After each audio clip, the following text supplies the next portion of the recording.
Assalamualaikum warahmatullahi wabarakatuh. Halo semuanya, kenalin nama aku Nuraini. Aku salah satu mahasiswi di Universitas Riau dengan program studi Pendidikan Bahasa dan Sastra Indonesia Angkatan 2020. Nah, di video yang sebelumnya aku sudah pernah membahas mengenai strukturalis genetik dari sebuah lagu yang berjudul Bunda oleh Melly Goeslaw. Jadi, di video kali ini aku akan menjelaskan mengenai teori memetik atau pendekatan memetik pada sebuah puisi yang berjudul Senja di Pelabuhan Kecil, karya Chairil Anwar.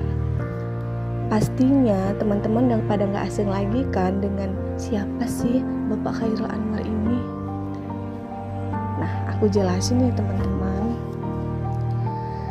Chairil Anwar adalah salah satu sastrawan Indonesia yang tersohor pada angkatan 45, yaitu Bapak Chairil Anwar. Beliau telah menghasilkan banyak karya sastra, di antaranya puisi Senja di Pelabuhan Kecil yang dibuat pada tahun 1946. Puisi ini memiliki makna yang tinggi bila dikaji dengan baik. Puisi ini akan dikaji dengan menggunakan pendekatan memetik atau teori memetik, karena pemilihan bahasa dalam puisi ini memiliki nilai kehidupan nyata di mata pembaca. Sebelumnya teman-teman udah tahu belum sih apa sih itu teori memetik? Aku jelasin ya. Secara umum, mimetik adalah pendekatan yang mendasarkan pada hubungan karya sastra dengan universe atau semesta atau lingkungan sosial budaya yang melatar belakangi lahirnya karya sastra itu. Ini kali tidak ada yang mencari cinta di antara gudang, rumah tua pada cerita, tiang serta temali, kapal, perahu tiada berlaut, menghembus diri dalam mempercaya, mau berpaut, gerimis mempercepat kelam, ada juga kelepak elang yang menyinggung muram, desir hari lari berenang menemu bujuk, pangkal akanan tidak bergerak, dan kini tanah, air, tidur hilang ombak, tiada lagi. Aku sendiri berjalan, menyisir semenanjung, masih pengap harap. Sekali tiba di ujung dan sekalian selamat jalan.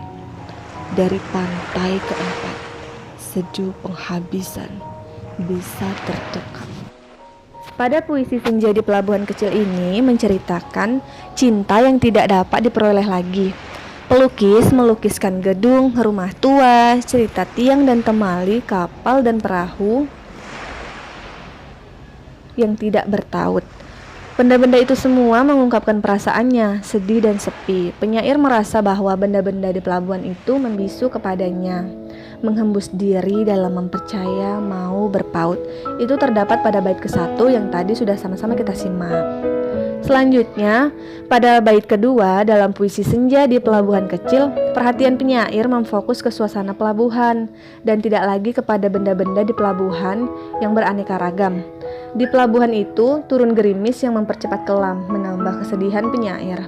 Dan ada kelepak elang yang menyinggung muram, artinya membuat hati penyair lebih muram. Dan hari-hari seakan lagi berenang, artinya kegemingan telah musnah. Suasana di pantai itu suatu saat membuat hati penyair dipenuhi harapan untuk terhibur. Tapi ternyata suasana pantai itu kemudian berubah.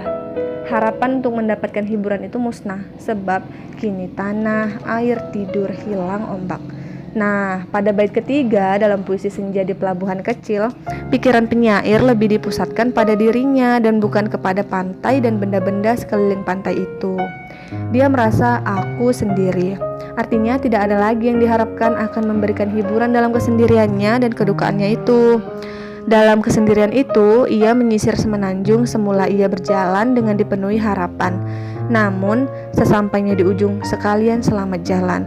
Jadi, setelah penyair mencapai ujung tujuan, ternyata orang yang diharapkan akan menghiburnya itu malah mengucapkan selamat jalan. Penyair merasa bahwa sama sekali tidak ada harapan untuk mencapai tujuannya. Sebab itu dalam kesendirian dan kedukaannya, penyair merasakan dari pantai keempat seduh penghabisan bisa terdekat. Nah, betapa mendalam rasa sedihnya itu. Ternyata dari pantai keempat seduh sedang tangisnya dapat dirasakan. Amanat puisi ini menyatakan bahwa penyair ingin mengungkapkan kegagalan cintanya yang menyebabkan hatinya sedih dan tercekam. Kegagalan cinta itu menyebabkan seseorang seolah kehilangan segala-galanya. Cinta yang sungguh-sungguh dapat menyebabkan seseorang menghayati apa arti kegagalan itu secara total.